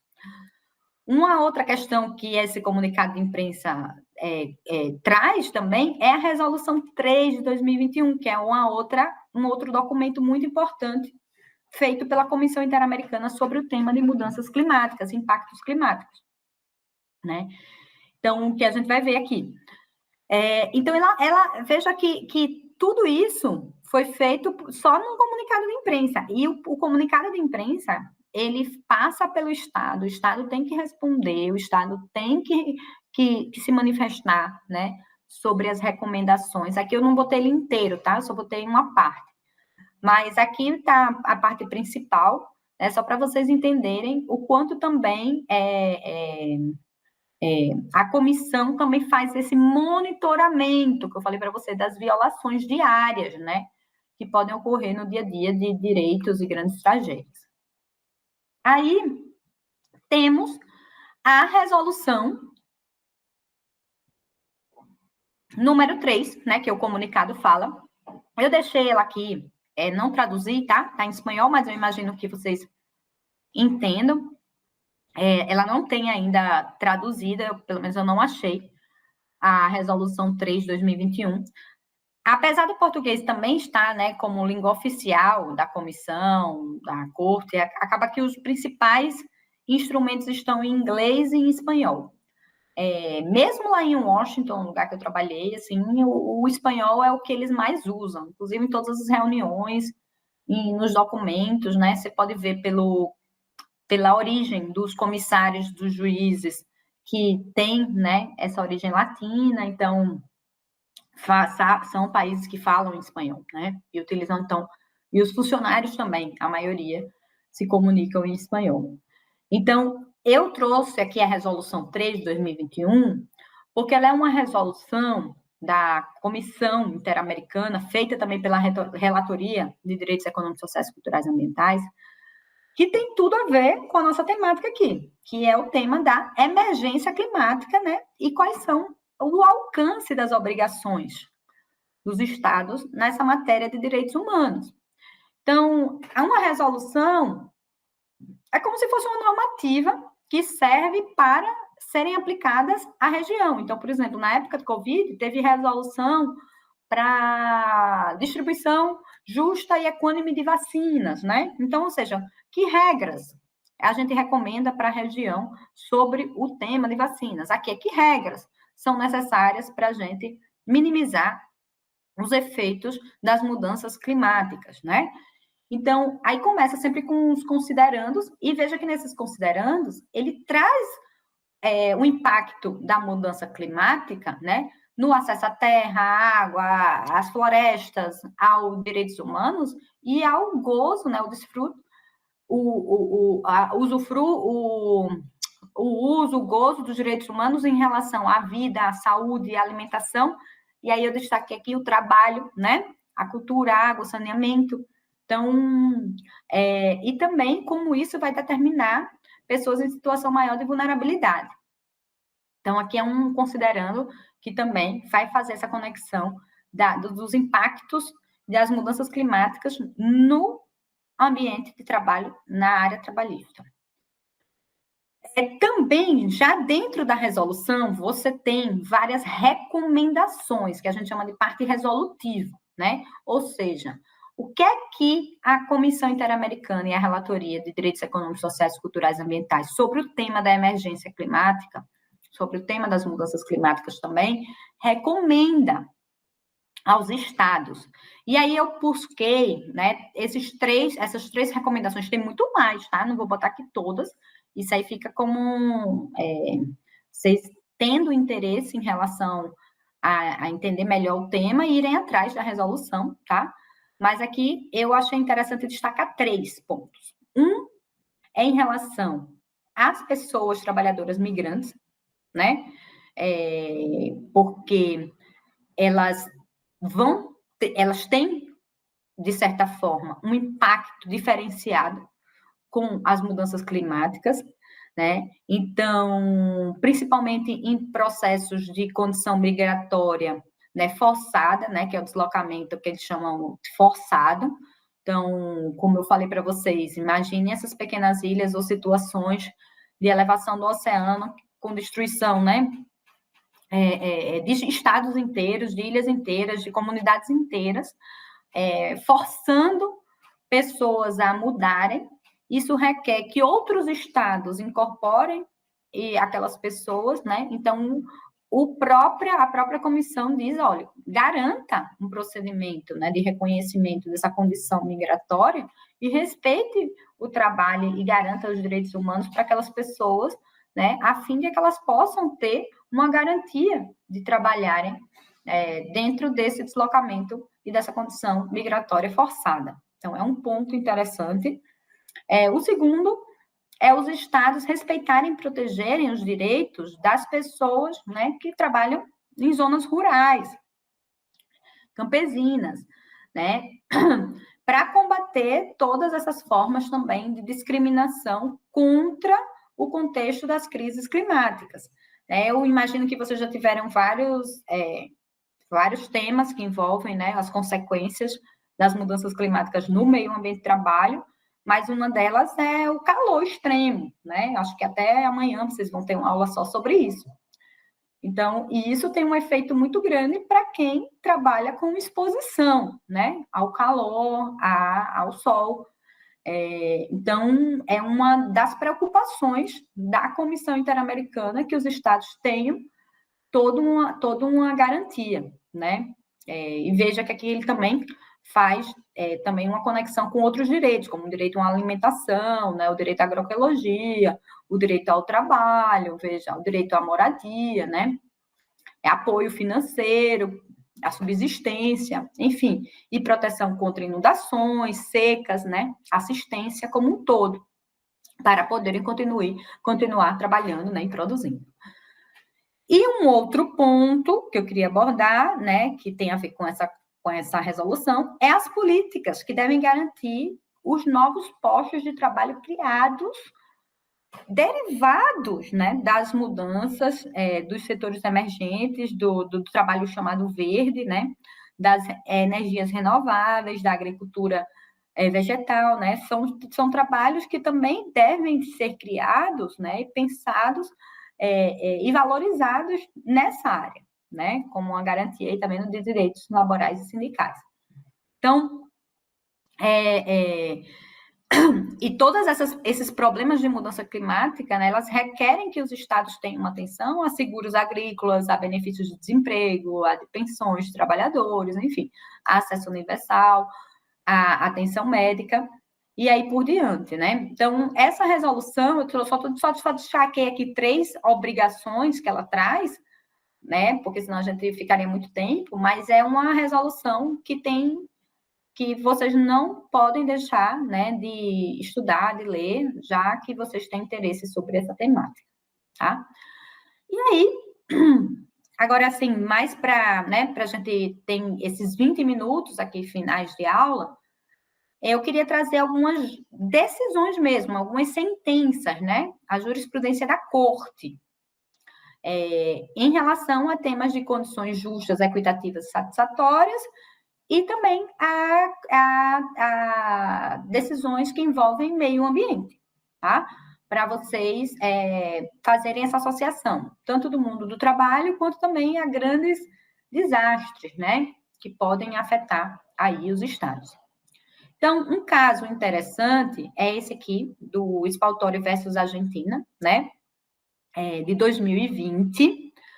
Então, que caso foi esse? Isso aqui tem a ver com as doenças, né? Que a gente chama profissionais, doenças do trabalho. O senhor Victor Spaltori, né? Até ficou doenças ocupacionais, mas a gente nem fala muito mais nisso, né? Fala doenças da profissão, doenças do trabalho, porque, na verdade, parece que a gente transfere, né, para o tipo de ocupação, e muitas dessas doenças, a grande maioria, se você tivesse atividades de prevenção, cuidado, né, orientações administrativas, tanto a parte preventiva, de EPI, de EPC, né, você não teria ocorrido aquelas doenças, aqueles acidentes. Então, a gente sempre entende que, na verdade, a doença ela não é específica da ocupação, né? Ela surge por uma ausência de cuidado em relação a aquele trabalhador e aqueles trabalhadores. Então, nesse caso, ele trabalhava, veja, numa empresa privada, tá?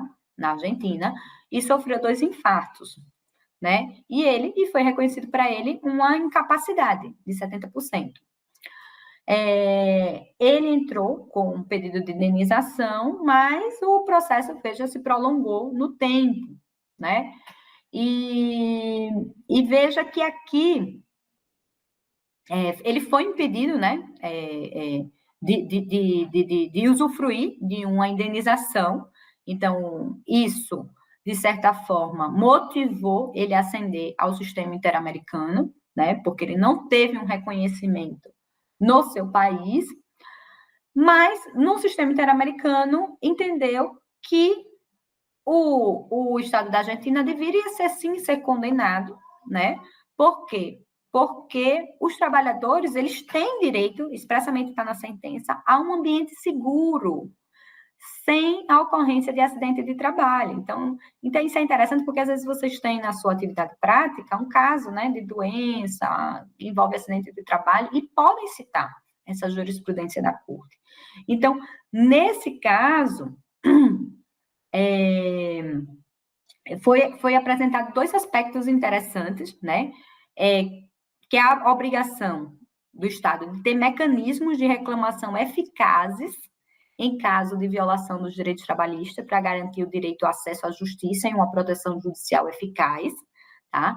O que abrange também as condições de trabalho justas e satisfatórias, e também teve uma obrigação do Estado de agir de maneira rápida para a plena realização dos direitos, né?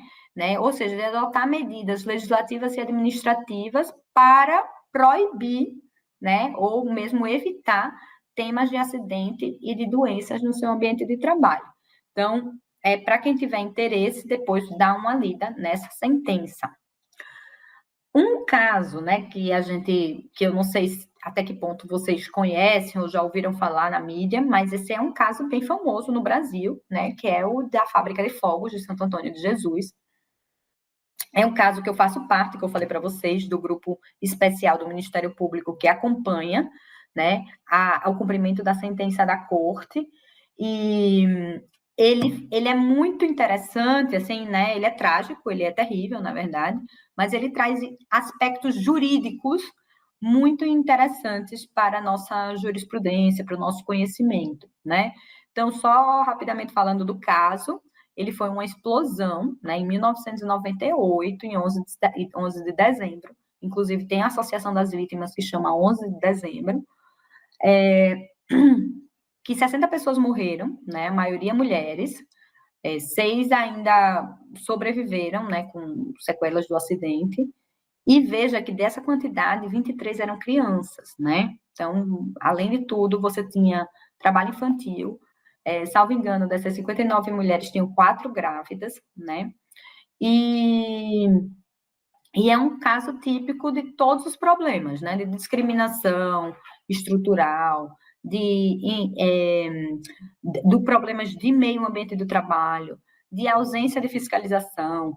Até recentemente, essa semana, né, foi divulgada uma ação civil pública em face de várias em face da produção, né, da cadeia produtiva de fogos, e tem a ver com essa sentença, porque faz parte desse grupo que eu disse para vocês, que tem um GEAF, né, que fiscaliza o cumprimento da sentença da corte, e uma das decisões da corte é efetivar essas fiscalizações de forma mais eficiente das condições de trabalho nas fabricações de fogo, como vocês devem imaginar, são extremamente clandestinos e precários, né? E aqui a Corte expressamente diz da importância de você ter ambientes de trabalho seguros, né, saudáveis, com segurança para todos os trabalhadores, para preservar o direito à vida, à integridade. Ela expressamente diz, né, sobre a necessidade de adotar medidas de redução inerentes ao risco e ao acidente de trabalho, de promover equipamentos de proteção contra os riscos, né, de fiscalizar, tá vendo, as atividades.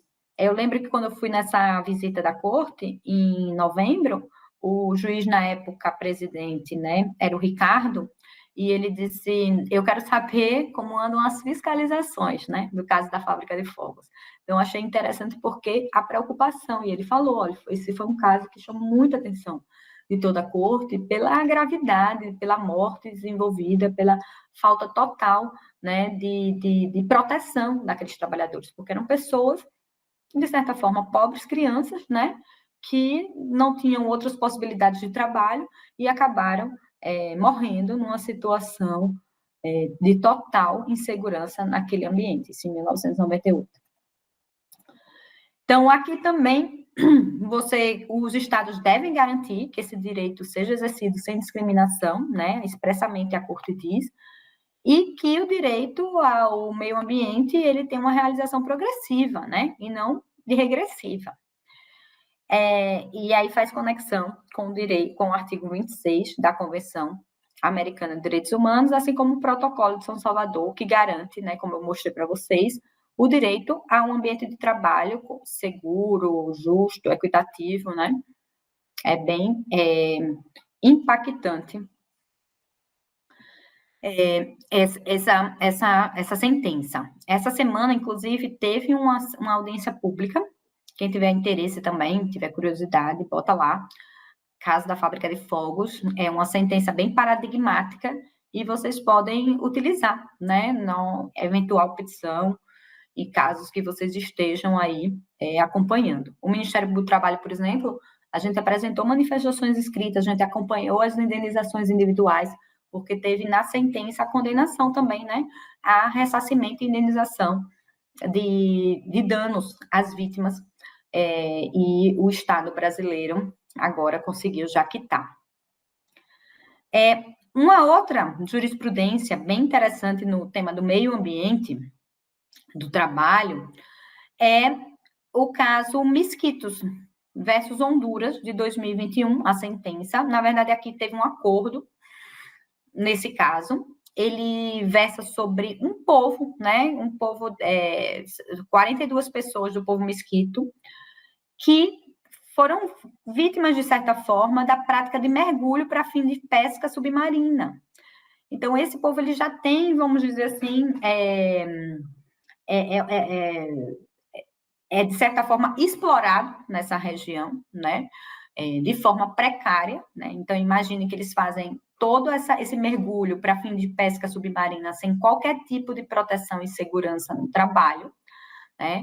Então, dentro dessas 42 pessoas, 19 pessoas já faleceram, né? 12 em decorrência de enfermidade praticada pelo mergulho, né? 7 por questões associadas à explosão de um barco, né? Teve desaparecimento de adolescente, 22 pessoas ficaram com sequelas de saúde em decorrência do tipo de atividade, e aqui também a corte, né, entende que o Estado, no caso Honduras, tem a obrigação de regular, supervisionar, fiscalizar a prática da atividade perigosa, né, mesmo exercida por uma empresa privada, mas que implica risco significativo para os direitos humanos. Então, aqui também ele determina não só, né, essas indenizações e as reparações, mas também a investigação dos casos, as medidas legislativas que devem ser adotadas, né, a punição às empresas privadas que violarem direitos humanos.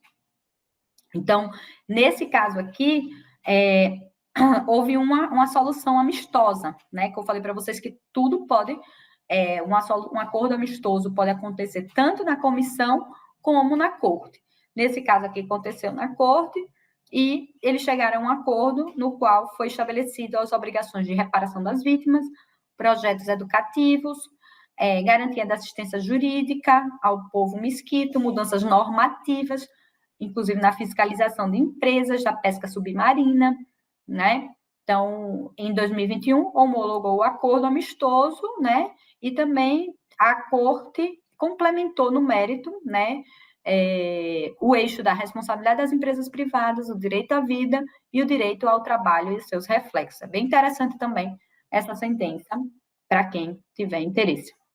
E a última sentença, né, que eu queria trazer para vocês, é a sentença do caso Habitantes de la Oroya versus Peru. Por que eu trouxe esse caso? Né? Não necessariamente, veja aqui, ele tem uma questão de direito do trabalho, mas ele tem repercussões nos trabalhadores, e se você olhar a própria sentença, né, e toda sentença, ela também pode ter decisões complementares dos juízes.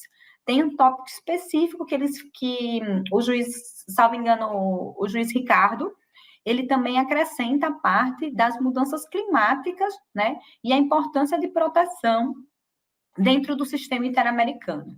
Nesse caso aqui, parece aqueles casos de filme que a gente já ouviu, né, daquelas grandes empresas poluidoras, né, que saíram contaminando o solo, água, enfim, de forma desenfreada, sem ninguém a acompanhar. Isso é um complexo metalúrgico, né, desde 1922, que foi instalado lá no Peru, né, e se dedicou à fundição, refinamento de chumbo, cobre, zinco, arsênio, entre outros. E em 74 ela foi nacionalizada, né, passou para propriedade para uma outra empresa estatal, enfim, né, a CMLO ela foi adquirida como uma empresa privada e continuou, né, fazendo um impacto muito significativo no meio ambiente, tanto na contaminação do ar, da água, como no solo. E a cidade, por exemplo, de Oroya, né, ela foi considerada uma das cidades mais poluídas do mundo, para vocês terem uma ideia do quanto uma empresa privada, né, antes estatal, depois privada, ela conseguiu fazer todo um processo de um impacto ambiental terrível naquela região, né? Então, a poluição do ar, inclusive a presença de metais, causou um dano muito grande na população, e isso foi averiguado por meio de exames mesmo, feitos no sangue, exames físicos, enfim, da população.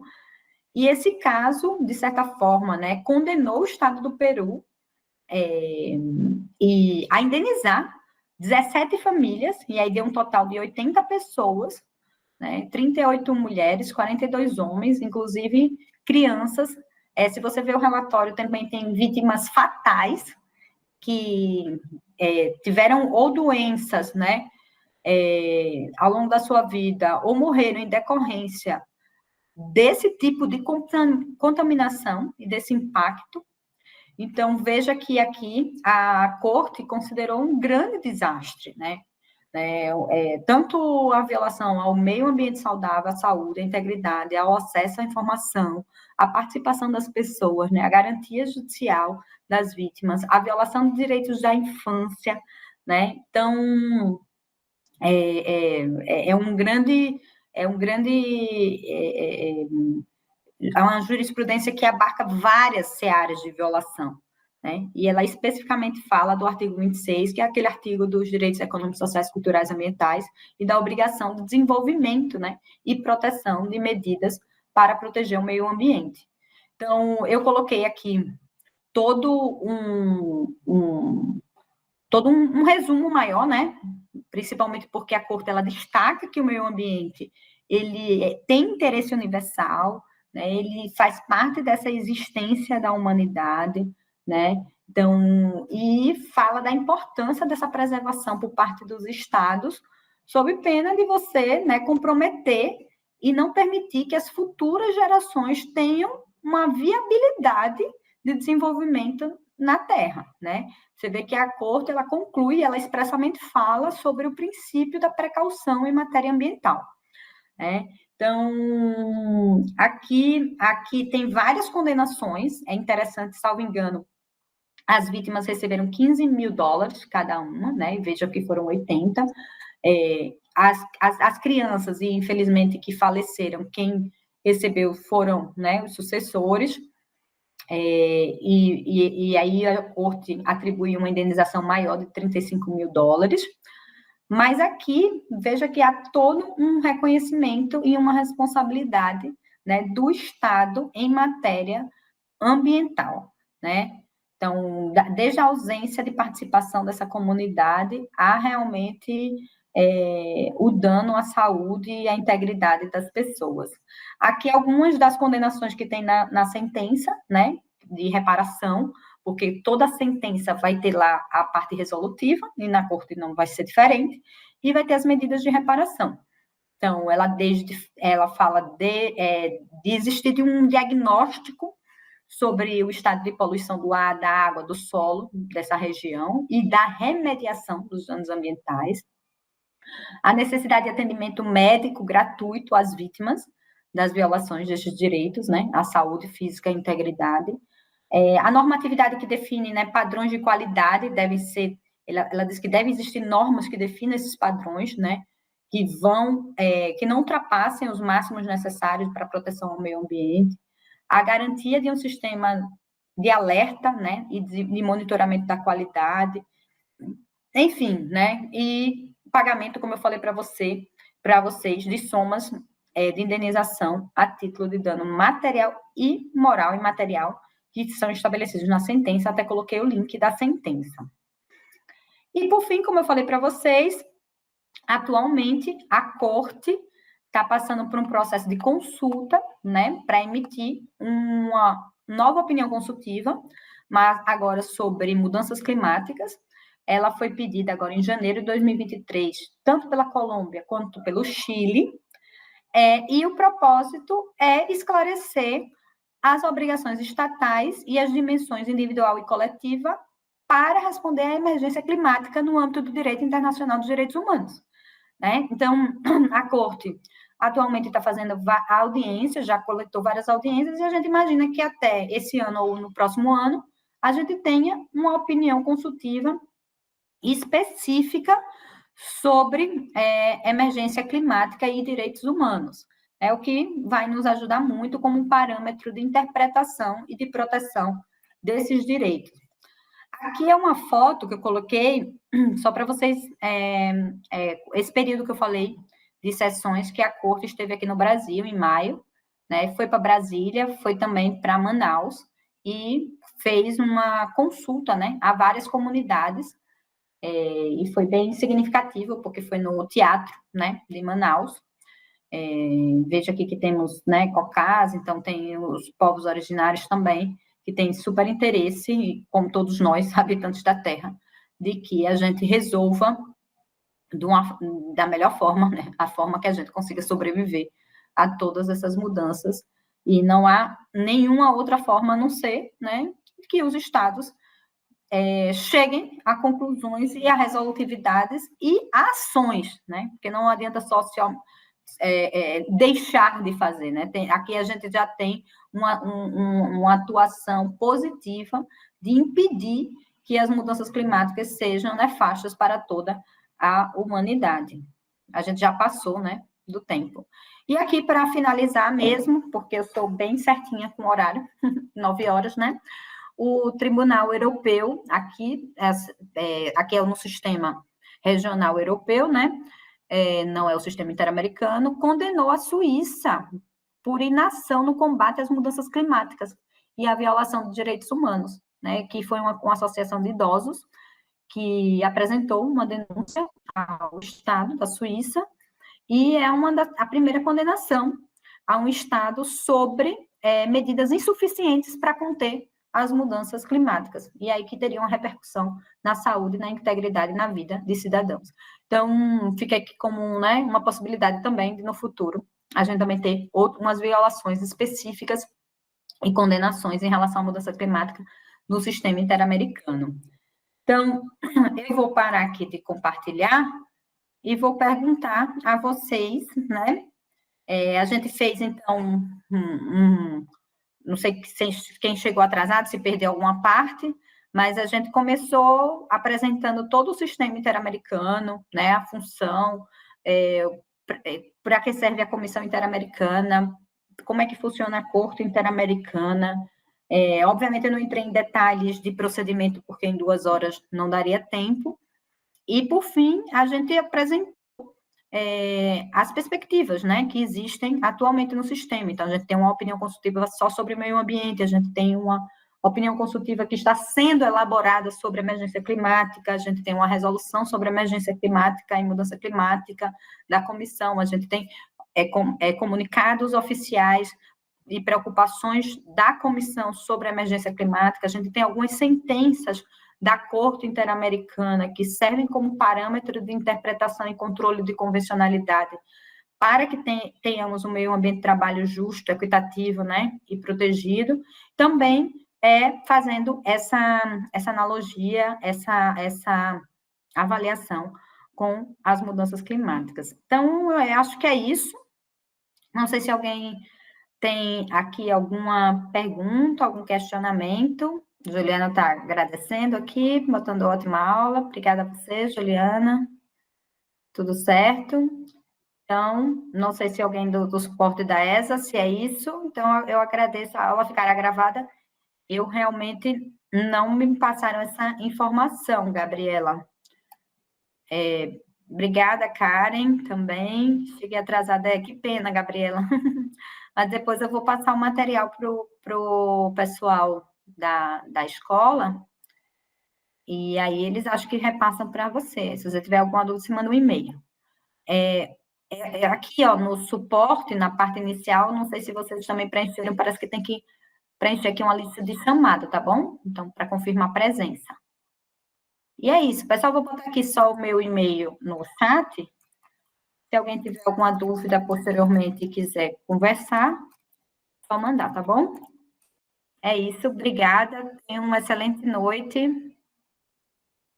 e um ótimo curso para vocês. Até mais. Tchau, tchau.